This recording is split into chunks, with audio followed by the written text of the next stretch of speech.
blue, I crawled along the wreckage of what now is gone. Back to you to fight another day. I'll go on and on and on and on. I'll face it, the demons I created with every last part of me. The pain will fade and I'll go on and on and on and on.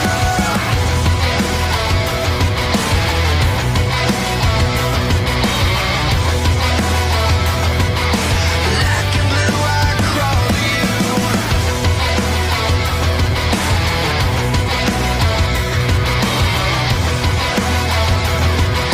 Black and blue, I crawl to you. Holy crap, it's amazing! Nobody's here! Except for me and you, GH. What? Oh, yay. Yeah, I was like, apparently, Little Blue was supposed to be here. This would normally be Texas Real House, but you know what happened with him. And, Tonyo's not even here. So, here's what we're gonna do. You would expect normally, going for the movies format with these kinds of episodes, but we're gonna ditch that format for a while. We're just gonna talk about whatever our favorite Pixar movies are, whatever favorite things about Pixar, like whatever Pixar-related shit that we know about, and try to exhaust ourselves. So let's go. Right. Yeah. I just completely ignored that.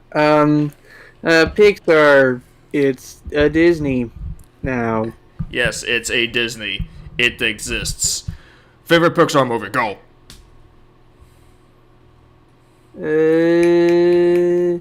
Shoot. Monsters, Inc. Me too. Off the top of my head, Monsters, Inc. Me too. Let's talk about Monsters Inc. Monsters Inc. Kids, they get scared. It's energy. For monsters. Yes. It's And then, there's a shortage of energy, so they incentivize competition, and Big Blue Monster is king.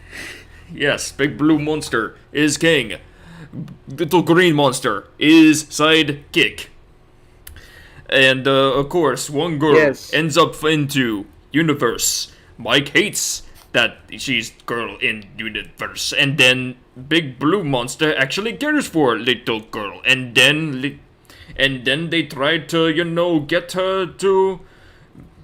Get to her and then get her to the back home and then with the... And through the doors and the broken doors and all the doors and the roller coaster of doors.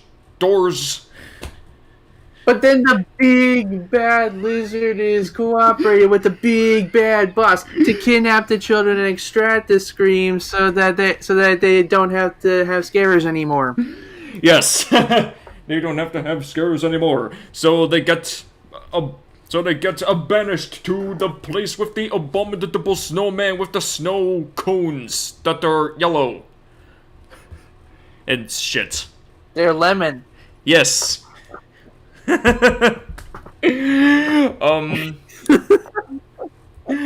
I watched this movie shit ton as a kid only because of that roller coaster scene where they go onto the door vault and it's kind of like a roller coaster, sorta, kinda, not really, and then they have all the world's children's in the bedrooms and all across the world and the Hawaiians and the Japanese and the everythings.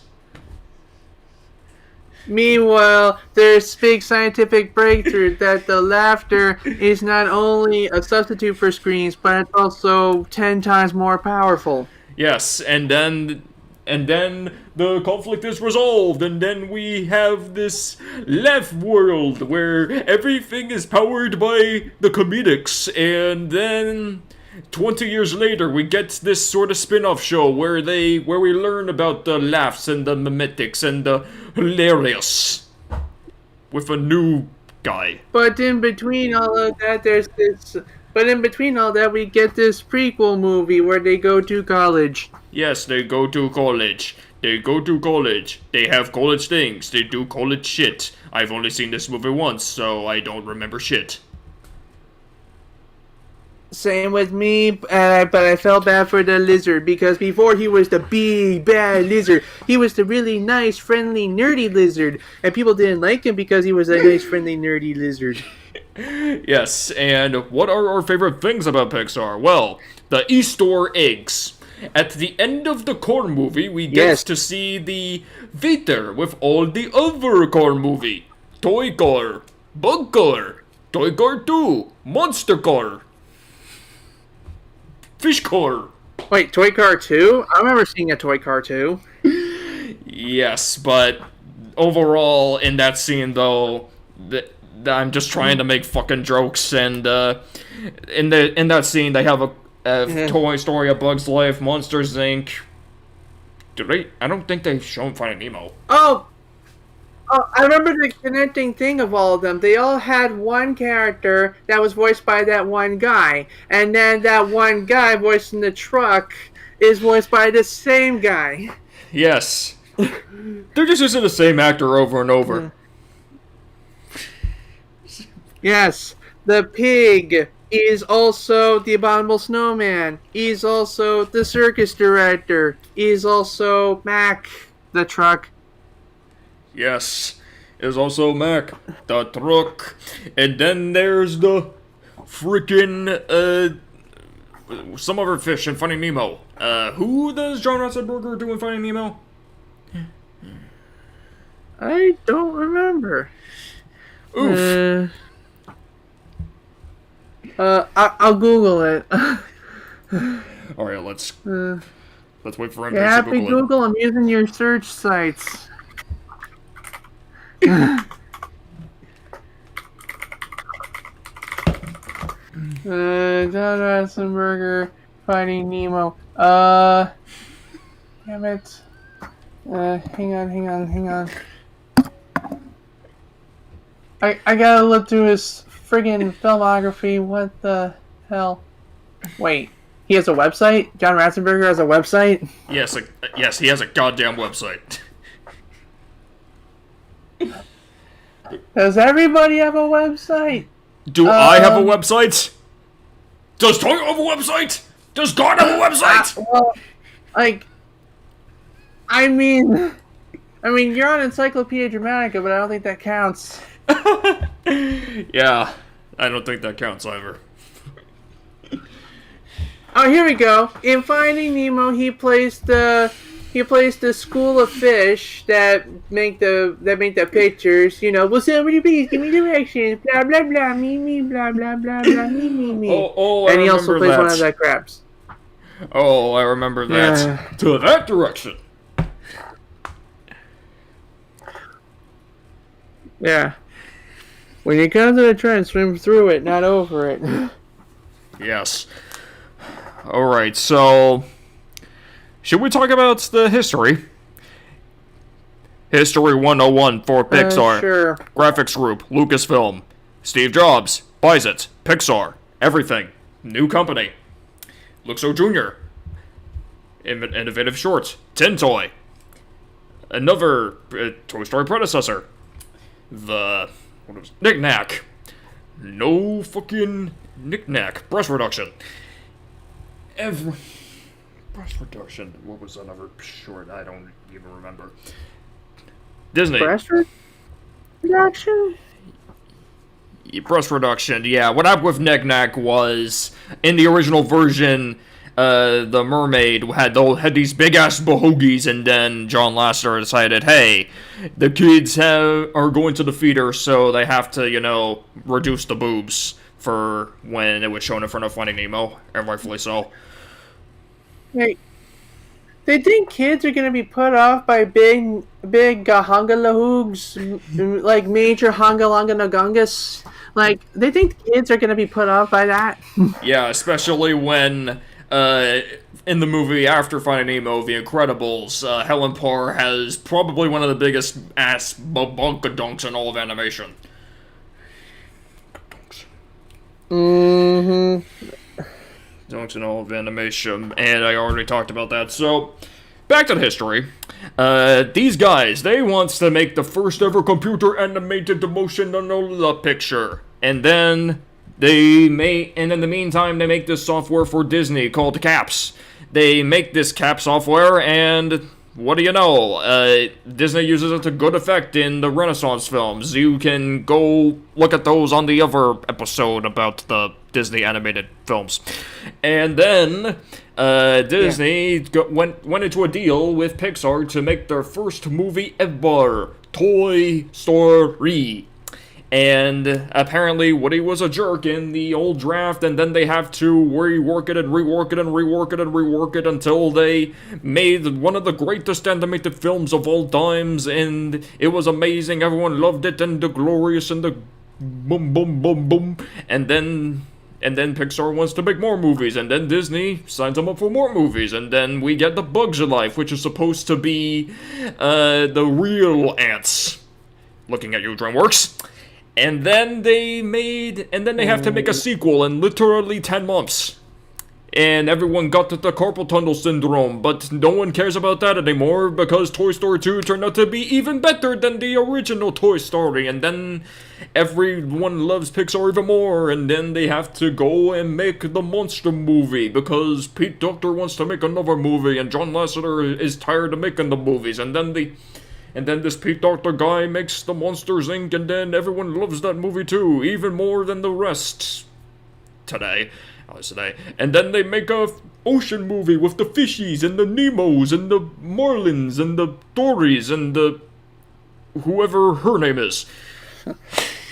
And then we have the Finding Nemo, which... Darla? As far as Dory's memory is concerned, it's probably that. Yes. Alright, back to the history. And then we have the Brad Bird, and then the guy who did the Iron Giants, and then he wants to make a movie about the family of the superheroes and the everything, and the Frozones and the everything, and then he makes the Incredibles, and then the Incredibles is probably one of the highest regarded of the Pixar films, and then M. Lemon goes on and makes some glorious YouTube poops out of that film, and then we have the Uncredibles, Non-Credibles, X-Credibles, Boom Boom Boom Credibles. I got on track there.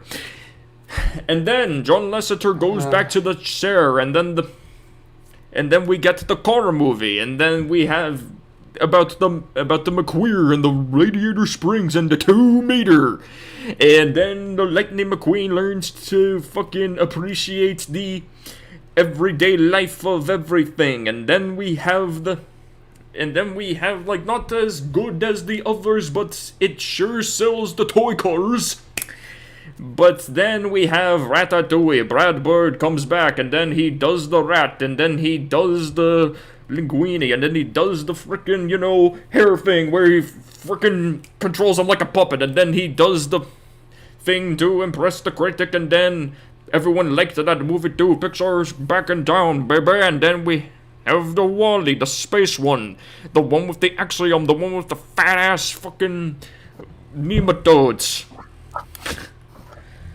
This one fucking nematodes, a 2001 reference, and the everything, and the Eve, and the box, and the one plant. And then we have the Up movie. The WALL-E. The WALL-E. And then we have the Up movie with the balloons, and the old dude, and the other kid, and the squirrel doog. Kid and the squirrel doog. Yes, and the Squirrel Doog, and the ending that makes you go, and the opening the opening that makes you go, better than any movie before that movie. And then we have the glorious Toy Story 3 with the Lotso, and the daycare, and the prison daycare, and the bunny, and the everyone, and the Triceratops, the bees, the porcupine thing. And it has this really amazing scene with the incinerator, and oh shit, they're all gonna die until the aliens save the day. And everyone loves that, and everyone, oh shit, this is the perfect trilogy, everyone! Hey! And then there's Cars 2.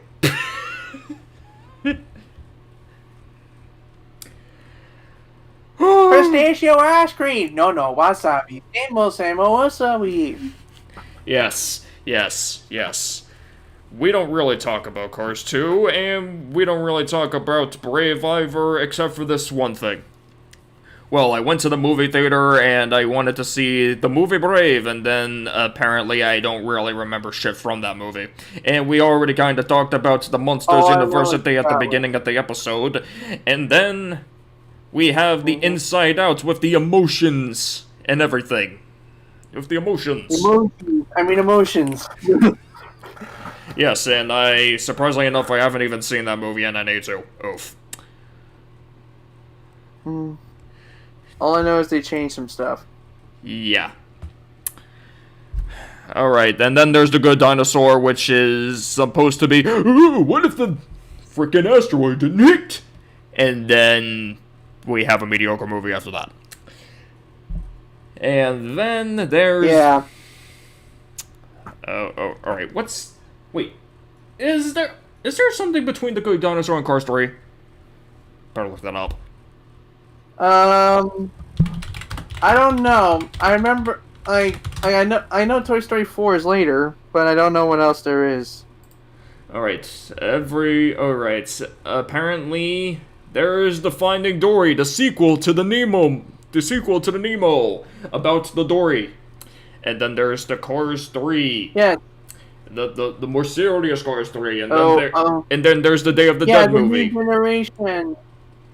And then there's the Day of the Dead movie, and then there's the Incredibles 2 sequel, or something. And then there's the fourth... I saw that one. And then there's the fourth Toy Story, with the fork. And then there's the Onward... With the fork. Toy Story 4. Toy Story Fork. Toy Story Fork. And then Onward, with the Elvins. And then Soul, with the Souls and the Jazz. And then the Luca, with the Italy. Yeah. They are very multicultural. Yes. Alrighty. Did Pixar make Zootopia, or is that someone else? That's someone else. We already talked about Zootopia in the earlier episode. So, as you can see, without Little Blue, we're kind of a mess. Yeah. We could have brought Tix back, but apparently Tix has a case of the sloth shits. Side effects of the sloth shits include diarrhea of the mouth, vomiting up your insecurities, egotistical tendencies, thoughts of suicide, thoughts of homicide, thoughts of genocide, uncontrollable urges to dox yourself, attachment complex, unhealthy thoughts regarding Jane animations, shameless spamming of self-promotion, heartburn, depression, erectile dysfunction, inability to form your own opinions, delusions of superpowers, and loss of appetite.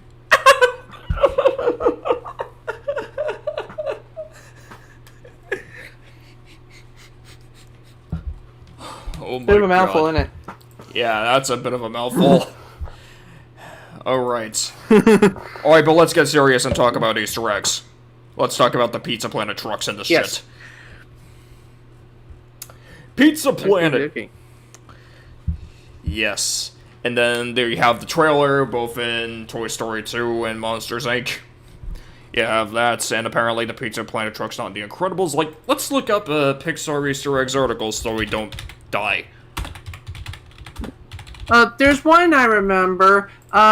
In the quote-unquote outtake reel for Toy Story 2, you see the Bugs from A Bug's Life appear, saying that they're excited to be making A Bug's Life 2. Then the other bug points out, oh, we're in a 2 movie, but we're not in Bug's Life 2. Well, what is it? And then Buzz Lightyear comes through.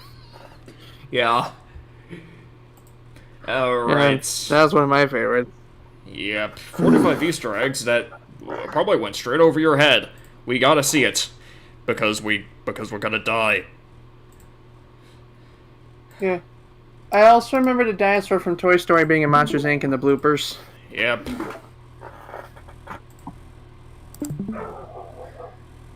Alright. Since Pixar rocks Toy Story and 45 photos. A113. A113 is an animator's inside joke. It refers to a classroom number at the California Institute of the Arts where many of the Pixar folks got their starts. The number has worked its way into nearly every Pixar movie, from the license plate in Andy's SUV and the Toy Story series to a Roman numeral and Brave. Yep, when Merida goes into that building. And a movie marquee in Incredibles 2. Let's see that. Where is it? Accept. Come on. Stupid cookies. Yes. Chinese takeaway, poltergeist, Pizza Planet truck. It's finally in here. DC. References. Doc fatigue. Incredible. Luxo ball. Oh yeah, they have to have their DC references because Elastigirl before Incredibles was a DC character. Yep. Poster gun. Oh, wait, where is A113? Oh. You missed it. They have no picture. Yeah. Reference to the classroom where the constant Incredibles 2 several times throughout, including in front of a Trayman office at DevTech and on the cinema marquee at the end of the movie where Violet goes on a date with Tony, going to see Dementia 113. Moving on. The Luxo ball, a yellow ball with a blue stripe and a red star is a number symbol of early Pixar that has made its way into multiple movies. It's a reference to one of Pixar's first computer-animated shorts called Luxo Jr. And now the ball can be found in the playrooms of the Toy Story films and Boo's bedroom, for monster's sake, with, of course, Nemo, Jessie, and everyone else in... Yeah, I remember Nemo. 22's abode and soul, and in this little girl's room and up, among others. Charming. Luxo lamp. That's a ball. In addition to being featured in the Pixar logo, the lamp from Luxo Jr. has made some surprise appearances in the movies as well. For example, in this scene on Wallet, the robot fashions a statue of Eve, using parts left hanging around, and one arm is the Luxo lamp. The other looks like a Guido's paintbrush from Cars. Thanks for pointing that out. Guido, not Guido. Guido. Whatever. Pizza Planet truck. In Toy Story, the characters head to a sci-fi themed pizza restaurant called the Pizza Planet. We all know that. The pizza delivery truck, a yellow truck with a rocket on top, has worked its way into almost every Pixar movie since. It even finds its way into movies where it should seem impossible. There's a Pizza Planet truck-shaped asteroid, the dinosaur, and a truck tattoo in Toy Story 4, and in Brave, it shows up as a wooden carving. Is this time to talk about the Pixar theory? I mean, we might as well bring it up. There's a theory that all the Pixar movies share a connected universe. Yeah, and they all share, and there's supposed to be this super huge conflict between the humans, the animals, and the machines, and they see all these Easter eggs as some kind of connecting factor, implying that, oh shit, they know about the Pizza Planet truck when it's supposed to be in medieval times. Oh shit, guys! I mean, like, I don't think that implies a connected universe. I think that implies that somewhere in their culture they were exposed to a story, a movie, a program of something that is similar. Like when I see Finding Nemo toy and Monster Inc., I don't think Finding Nemo and Monster Inc. same universe. I think like maybe the girl in Monsters Inc. would enjoy watching Finding Nemo. Appropriate. Moving on. Takeout container. You probably didn't give a second look to the takeout container in Incredibles 2, but it turns out that Pixar are using it on same pagoda design for years. You can spot it in Toy Story 4 outside the antique shop in his fridge, inside out when Riley's filling his Chinese food, among the mess in Luigi's apartment in Ratatouille, in the Pizza Planet truck in Toy Story 2, Easter eggs within Easter eggs, all the way back to A Bug's Life, where it doubled as Man of Mantis' Chinese cabinet of metamorphosis.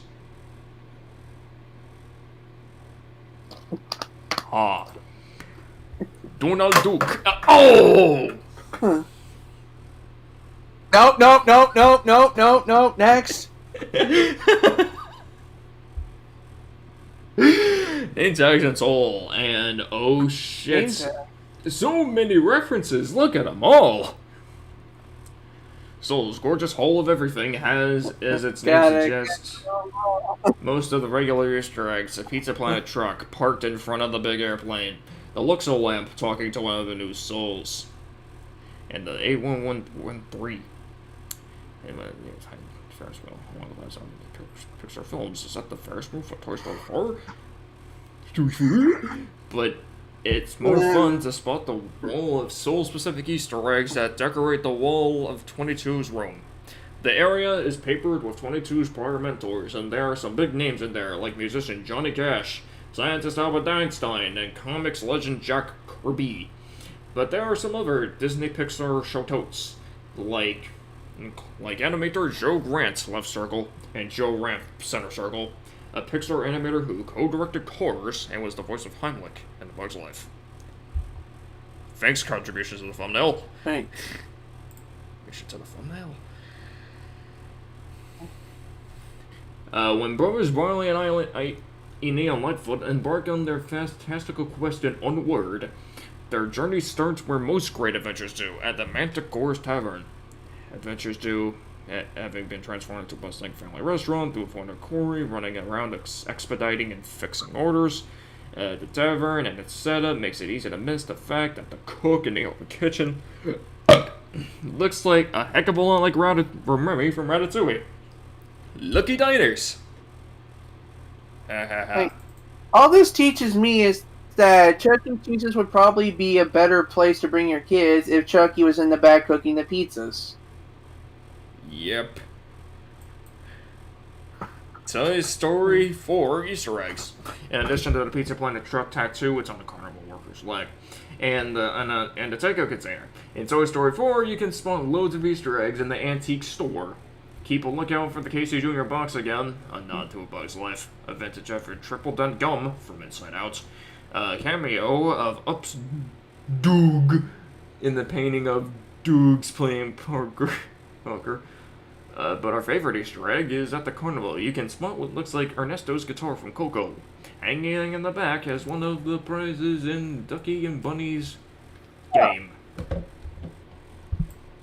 Oh yeah, that does look like that guitar, but the Duke's playing poker. I can imagine giving my Homer impression to that, they're dogs and they're playing poker. Yes. Dash watches Johnny Quest. So much of Incredibles 2 takes place in an alternate world that it's kind of like the 60s, but not exactly. So what seems meaningful that when the family watches TV, they're watching real-life shows like Johnny Quest and The Outer Limits. Director Brad Bird told Entertainment he slipped a nod to Quest because he loved it as a kid. Don't we all? All represented the opening titles as jetpacks and everything, and the booms and the lizards and the Komodos and the spies and the robots and the Yetis and the guns and the bodyguards. It's just insane! Yeah, at least they're not doing what other shows do and make weird propaganda that is reminiscent of the 60s, like, this is the 60s and women belong in the kitchen, or something. Huh. The Incredibles in the Land of the Dead. As Miguel and Hector walked around in the land of the dead of Coco, Why? they passed a poster with it. Yeah, Incredibles poster. Ever Dead produced its own skeletal actors. Looks like the latter. The life and death of Sid. Everyone remembers Sid, the bully toy torturer from Toy Story. He pops up back again in Toy Story 3 as a garbage that dude. Kind of sculpty.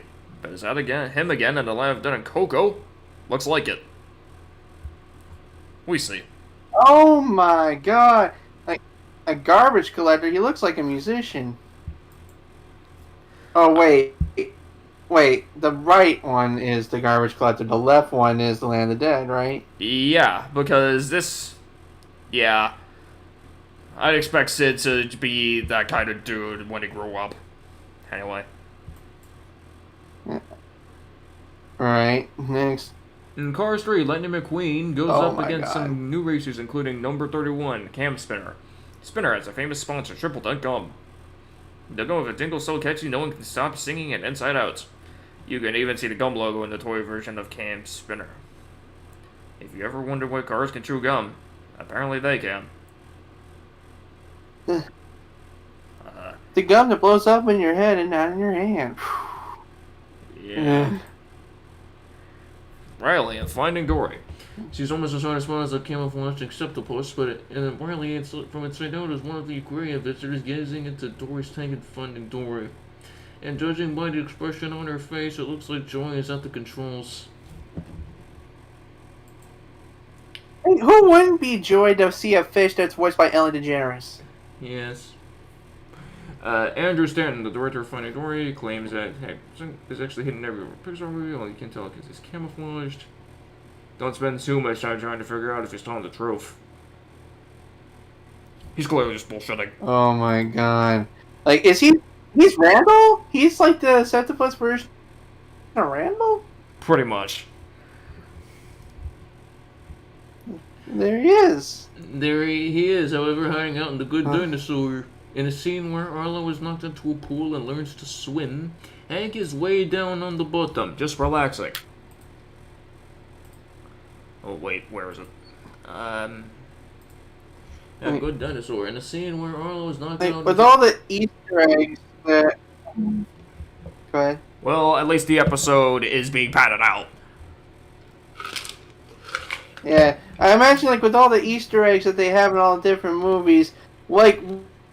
What if they just pulled an Avengers Endgame on us? Like, they made a movie that's literally nothing but Easter eggs. That could work. Actually.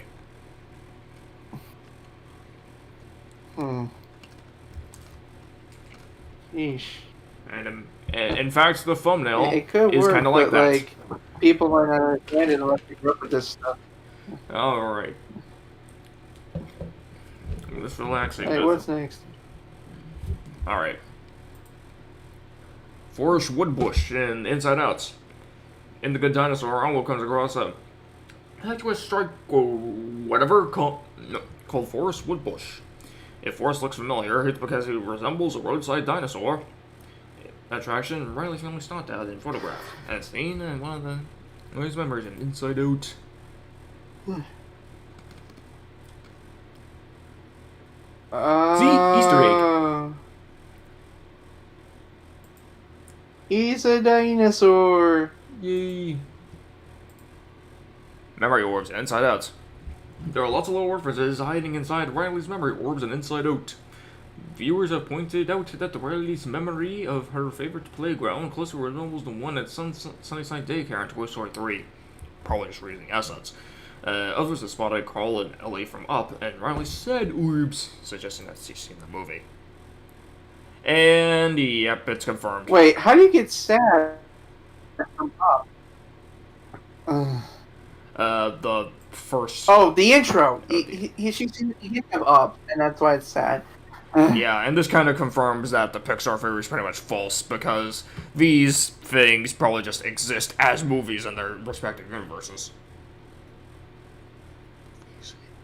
Yeah, that could be it. Like, or, like, I can imagine they called it, on a side note, I can also imagine that they called the movie Up, just so people around them could be like, what is up? And then other people can giggle at that. Sleeping Beauty's castle and Inside Out. In Riley's dream world and Inside Out, imagination workers take a wrecking ball into the princess castle and explode it into glitter. While most of the Pixar eggs reference other Pixar movies, the palace is clearly an homage to Sleeping Beauty's castle and the Disney logo. Charming. Winds of Change poster. In Randall's dorm room in Monsters University, you can see an inspirational Winds of Change poster. Randall must have taken the mantra to heart because in Monsters Inc. he tells Sully, "Do you hear that? It's the Winds of Change." When he's about to take the top spot away from Sully on the leaderboard of scarers. It's really change. Creep. Yep. Pixar address. When Don Colton flashes his business card at Monsters University, the entrance is 1200 Dark Avenue. This is not to the actual Pixar location, which is 1200 Park Avenue in Emeryville, California. Look at that. Wow. A nod to the first CEO. Though this hasn't been confirmed by Pixar, Some believe that the Macintosh client in Brave is a subtle posthumous nod to Steve Jobs in his Macintosh computer. Jobs was an early leader in the Pixar company, and Brave came out in 2012 after the Apple founder's death in 2011. Well, the movie was in production hell for many years before that, so it's most likely a coincidence. And the credits, well, the list also surrounds Jobs' name in tribute. People are just going nuts. Wait. So, Easy. Solely What? Brave. Huh. Yep. In Brave, the characters keep transforming into bears, and there's a lot of storytelling and more about the grisly creatures. But usually you'd be forgetting that phrase, one carving yourself a bear. Take a closer look, and you realize it's Sully from Monsters, Inc. Huh. I did not know that, and I did not. But what if it was actually about snowman, though? It's like, imagine he opens his mouth and he says, "Welcome to the Himalayas!" Snow cone? Yes. That could probably happen. The Incredimobiles. It seems like everyone wants some version of Incredibles. In addition to the characters Nicole and Coco, and Mater and Lightning McQueen. Incredimobiles! And of course, too. I'm just laughing at how stupid that is. Yep. Andrew's postcard from Carl and Ellie. This is another one that I missed, but it's not even really in focus. But if you look hard at Andy's bulletin board in Toy Story 3, you can see a postcard from Ups, Carl, and Ellie. Huh. Wait, are they his grandparents? I don't know. Aunt and uncle? Might be. I have no clue. But then I'd say grandparents most likely, because like one's dead and not the other. Yep. Little McQueen fan. At Sunnyside Daycare in Toy Story 3, we see a child wearing a shirt with a lightning bolt and the reference to number 95 on it. Cuckoo! 1995, of course, when Toy Story was released. Choo-choo. Cuckoo. Yeah. Well, that's someone up. Yeah, so now begins the sin. Oh, the bear. Yep, the bear. Yes, the bear. Knickknacks and Up. When Up's Carl visits a travel agent, one of the framed brochures on the desk features a character from Knick-Knack, a Pixar short about the secret life of travel souvenirs that the company made before Toy Story. Way to commemorate the 20th anniversary of that short. Wow. And, I wonder if they'll make a thing commemorating For the Bird at some point. Yeah. Ham and Wally. There's room for lots of hidden references among Wally's junk, but if favored is a brief cameo by Toy Story's Ham. It's on the shelf behind Eve. The voice of Ham is provided by John Ratzenberger, who was often considered an Easter egg in his own right, because Pixar has found him. When you slip his voice into every single one of her movies, he only says one word in Coco. Whoa! Right. Kind of reminds me of Digi, because like because sometimes when I edit his videos, I find a way to slip my voice in there. Like there's a scene in one of the episodes like ponies are hiding behind his big bear body, and one of them like sneezes. I actually voiced the sneeze. Oh.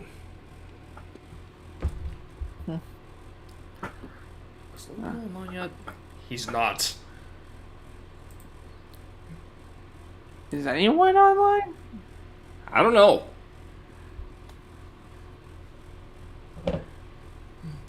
Well, the Mac gets a spotlight in Brave, an iPod gets a cameo in Wally when Eve watches Hello Dolly on the first-gen version of the machine. Not only that, when Wally finishing his charging sequences, he makes the unmistakable Mac startup sound. And Eli's typing. I'm really starting if I'm going to be late because I'm still working on that top 5 video. You missed. Unmistakable Mac startup sound. You missed. We're talking about.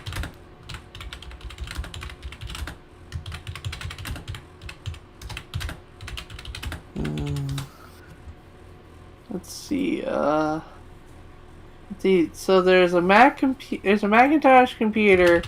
There's the original iPod, what's next? Is there going to be a movie where someone plays Breakout?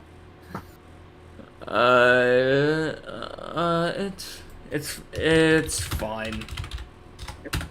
It's right now. I'm like talking some to early Liberal. Apple engineers did make Breakout entirely out of TTL logic chips. It was one of the first games of its kind. Go ahead. Go ahead and do that.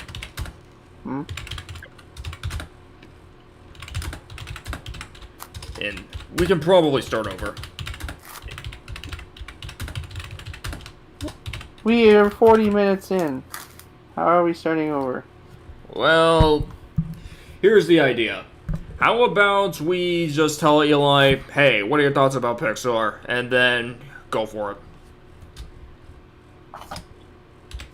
You can... I'm not reading that whole slot shit spiel again. You're not. I've already worn myself out for do that. Yeah, so we'll kind of frame this as when Little Blue gets in, we'll say, hey, Little Blue's in. Finally, we can properly talk about the films. And then that's the rest of the episode. Get in and we can go through everything. Alright. What's the next Easter egg then? Bon Voyage in Ratatouille. In The Incredibles, Bon Voyage is a mime-like villain who vexes Mr. Incredible. In the Paris of Ratatouille, though, he blends into the crowd as a regular street mime. Later, Colette reads a newspaper that has a headline about Bon Voyage's misdeeds, though, so he's still a master criminal by night. Ooh. Incredible's underwear. Speaking of Mr. Incredible, Ratatouille's Luigi must be a fan because he's wearing underoos with the Incredibles logo on it. I'm just glad he doesn't take the underwear off. Yep. Doug in Ratatouille. Though we don't see the face of the dog. Oh, I remember this one. Lightyear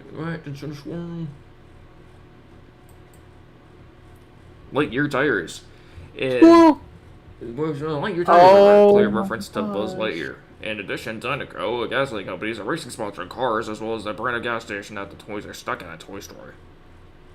Interesting. What? My brain is farting right now. It's fine. No, it's not. Like, I recognized Lightyear as a parody of Goodyear. But, like, Dynaco? Really? Yeah. Emeryville, California. We all know this one. Oh, boy. Luxo Deli. The soaking in background of The Incredibles is the Luxo Deli, another nod to Luxo Jr., and it's across the street from a business called Andy's, reference to Toy Story. And up to Carl's medication comes from Luxo Pharmacy. Huh. Was Eat at Joe's too mainstream? Yeah. The Iron Giant in The Incredibles. Okay, this is a good one. When Elastigirl is calling Mayday in her jet in The Incredibles, she identifies the plane as India Golf Niner Niner. IG-99 is an extremely subtle reference to the pre-Pixar animated movie by The Incredibles director Brad Bird, The Iron Giant, or IG, which came out in 1999. And you explained it.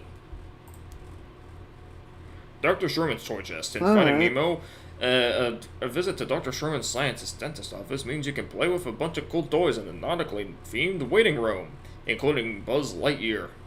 Viewers can also think that the teddy bear is the same as the one the Boot had in Monsters, Inc. Alright. Mr. Incredible and Finding Nemo. Or, if you don't want to play with toys while you wait for Dr. Sherman, you can always read a comic about Mr. Incredible.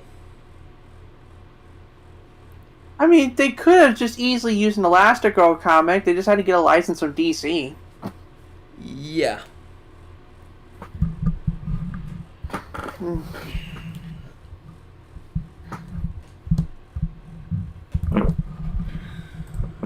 Nemo and Monsters Inc. Next.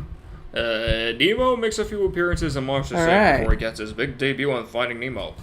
The most obvious one is when Sully gives Boo a stuffed Nemo doll, but there is also a cleverly concealed clownfish in the wallpaper on Monstropolis' sushi restaurants. The restaurant is called Harryhausen after stop animation animator Ray Harryhausen, who worked on films like Clash of Titans. Wow, I did not know that. Yep. You know now. Bugs in Toy Story 2, I half explained this. Yep, we have. Jerry in Toy Story 2. Oh, the dude from Jerry's Game, that's Shorts. Although it's technically not an Easter egg, that was them just trying to reuse the assets. He's for display only. If only Little Blue were here and they could talk at length about Zurg. Alright, Dumbo in A Bug's Life. In A Bug's Life, a Stardust-themed box of Casey Jr. cookies is a subtle reference to Dumbo. Casey Jr. is the name of a train that takes the circus around in Dumbo. On the top left corner, you can see the cookies come from J. Grant Bakery. Joe Grant, a legendary animator who was a storyboard artist who worked on Dumbo. Grant pops up in there too. Mm-hmm. The Lion King in A Bug's Life. And, like, the poster for the musical is in the background. Oh, ha, Broadway, ha. Yes. Okay, here's the kicker. Shorts in Toy Story. Sully. The Adventures of Andre and Wally B. And then there's, Grimm's Fairy Tales. Yeah, how's that? Fairy Tale. And, I meant Knick Knack, Knick Knack, apparently. Tintoy, Red's Dream, all those are in that film. And I think that's it. So the short books. Yes, the shorts are in fact books. So, So I just now noticed the site in the top left corner said GH. Yep. Alright, that's our one. Okay, and Easter egg in an Easter egg video. Yes. Alright, so we don't really know what to do since Eli's busy, and I don't know if he's gonna come back anytime soon in the context of this call. So, here's the idea. If Little Blue somehow comes back, we'll do a proper run-through of the movies, like you expected when you clicked on this video. But if not, by around 50 minutes in, if he doesn't come in, we'll probably just end the episode here, and I'll schedule a proper redo of the episode for when Little Blue is available. Because I'm pretty sure Little Blue really wants to talk about Pixar, and we'll have to reschedule a proper thing just so we can do that. So, if he's not here by 50 minutes in, we're gonna go ahead and do it. We're gonna go ahead and do it that way. Since he's working on his video. If you're not subscribed to his channel, go watch the video on his channel. Yeah. Let's see if I can find anything about Pixar today that's interesting. Like, we talked about the history, we talked about the Easter eggs. Let's see what they're up to now. Alright. Let's see here. Steve Jobs, Disney, blah blah blah.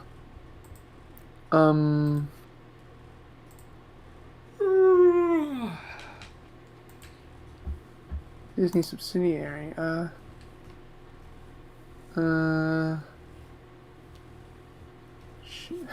Dick Cook. Anyway. I remember at one point, Disney tried to drop Pixar by taking some of Pixar's staff and making their own studio, but it didn't work out. Oh, Circle 7. the studio that had to do Yes. the whole, freaking, how Disney was doing their freaking cheap-ass sequels? Like, they were trying to do the same thing with Pixar with the whole Circle 7 thing. They wanted to do a Toy Story 3, they wanted to do a Finding Nemo 2, and they wanted to do a Monsters, Inc. 2. All before the actual Toy Story 3, Finding Nemo 2, and Monsters, Inc. 2. And apparently, if you go on YouTube, you'll find some weird stories about these movies not movies that were supposed to be movies, and then and they're actually kind of interesting. For example, Toy Story 3 revolved around Buzz having a malfunction, and he had to go back to the factory in order to get recalled, and then, oh shit, he's gonna be factory reset, and they have to go get him. Pretty interesting how they reused that idea in the actual Toy Story 3, when Buzz went Spanish. Toy Story 3. Yeah, they had to reset him because he was in demo mode, but then the reset made him Spanish, so they had to reset him again. Yes, and apparently that was basically the entire plot of the Circle 7 Toy Story 3. The entire plot of 7 Toy Story 7 Toy Story 3. And not much is known about Finding Nemo 2, though, but Monsters, Inc. 2 Lost in Scaradise seems like an interesting concept, but I don't really know much about it. So I can't really talk about it here. Yeah. Like, you can tell how much Disney loves to keep a grip on their Pixar properties because, Monsters Inc. does appear in Kingdom Hearts 3. Yep.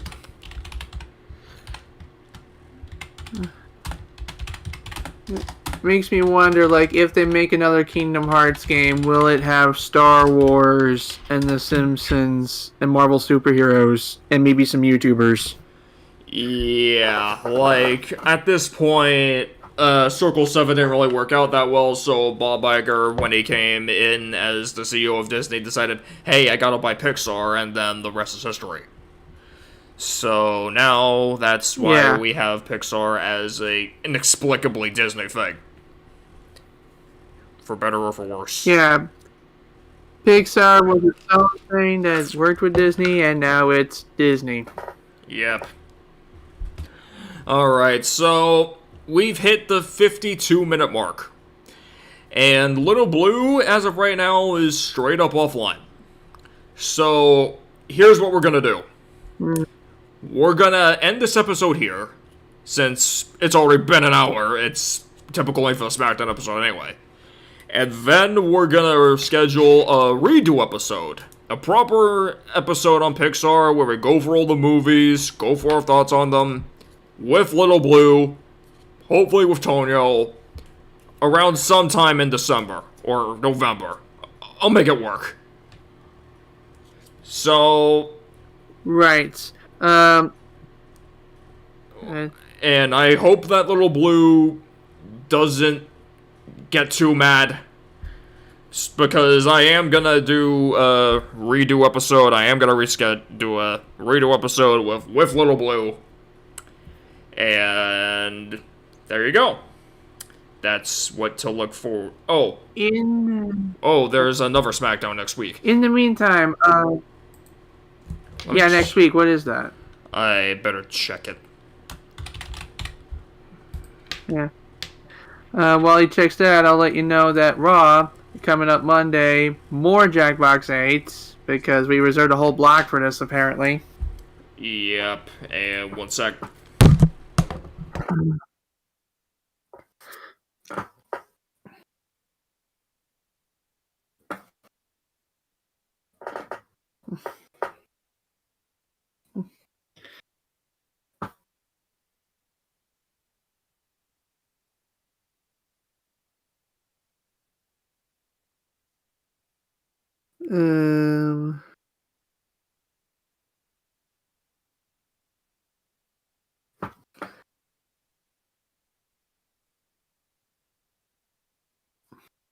One thing you won't find next week is girls, because we don't know any. At least none that like this stuff.